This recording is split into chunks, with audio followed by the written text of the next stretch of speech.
Bonjour à tous, toujours au Paris Challenger 2018 et avec nous Arnaud Di Pasquale qui pourrait peut-être intégrer le top 150 du World Padel Tour. En tout cas, c'est son objectif, je le sens. Quand on le voit jouer autant, il y a de l'entraînement, quoi. Non? Il y a de l'entraînement, mais il y a peu d'objectifs. Non, non. Ah, bon. Ouais, non, c'est vrai, mais c'est vrai qu'il y a de l'entraînement, mais il y a surtout beaucoup de boulot. Ah oui, oui. Surtout quand on voit les mecs là jouer, il y a un écart qui est colossal. Et même si on a l'impression de pas trop mal jouer, on est encore très très loin du compte. Mais c'est vrai que c'était un plaisir là, de jouer. Enfin voilà, moi je me suis régalé.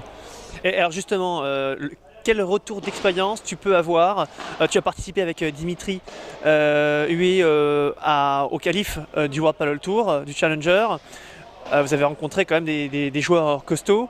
C'est quoi la différence entre les joueurs contre lesquels tu as l'habitude de jouer et puis ces joueurs qu'on voit?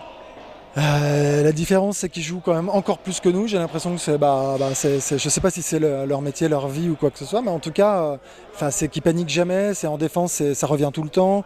Même si nous, on a des jeux vraiment plutôt d'attaque, un peu joueur de tennis entre guillemets, et c'est là où on voit aussi nos limites. C'est là qu'il faut qu'on progresse un petit peu plus, que la balle rebondisse moins, qu'on joue un peu plus rasant, qu'on soit un peu plus bas sur les jambes aussi. On voit plein de choses. Il y a mille choses, finalement qu'on peut voir, et c'est hyper intéressant d'ailleurs. Donc on voit un peu la marge de progrès, mais en même temps, on s'éclate et on n'est pas passé loin de passer notre deuxième tour. On a gagné un match. C'est génial. On s'est marré.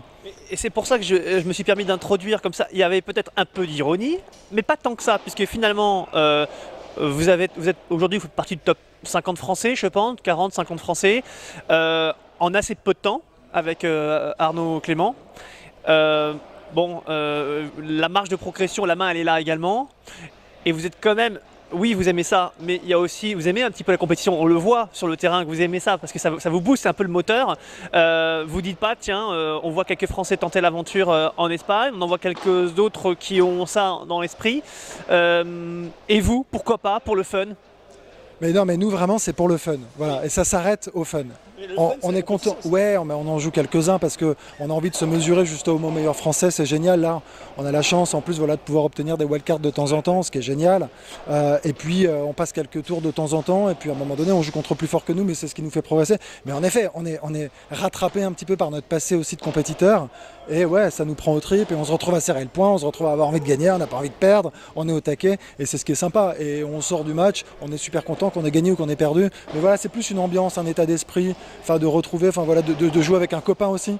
C'est quelque chose d'assez particulier. Donc il y a le côté un peu convivial, au-delà du côté ludique, mais tout est vraiment très sympa. Est-ce qu'on pourrait dire que peut-être ce qui te plaît le plus, c'est pas la première fois que je t'entends dire ça, le côté jouer en équipe, jouer avec quelqu'un, avec un pote, c'est ça qui te plaît, c'est ça, et j'ai presque envie de dire, c'est peut-être la grande différence peut-être qu'il peut y avoir avec le tennis, si on doit comparer avec le tennis. Ouais, alors tu peux jouer en double, mais moi je jouais très peu en double. Arnaud, lui, jouait beaucoup de son côté, mais lui, il retrouve forcément ça là en jouant ensemble. Après, le périmètre est réduit, donc il y a une sorte de proximité aussi avec les adversaires, je sais pas, qui rend le truc un petit peu différent. J'ai l'impression qu'on est vraiment, je sais pas, en face à face. Et je dis quand je parle du côté convivial, je trouve que ça y contribue énormément. Donc c'est pour ça, nous, on joue quelques tournois, mais on joue régulièrement ici à Casa Padel, on joue au moins 3 fois par semaine, et c'est toujours un plaisir. Après, on progresse en plus. Évidemment, il y a cette notion de progrès, hein. Alors après, encore une fois, on joue comme des joueurs de tennis, on devrait attendre un petit peu plus, on manque de patience. C'est un peu à contre-courant de ce qu'on nous a appris quand même pendant 20 ans. Donc voilà, les matchs un petit peu placés plutôt que frappés, les défenses, encore une fois, tout ça n'est pas naturel. Donc ça prend du temps et ça fait une grosse année maintenant qu'on joue. Et voilà, on avance, mais il y en a qui ont beaucoup d'avance. Et ça m'étonnerait qu'on rattrape justement un petit peu les mecs qui sont partis devant.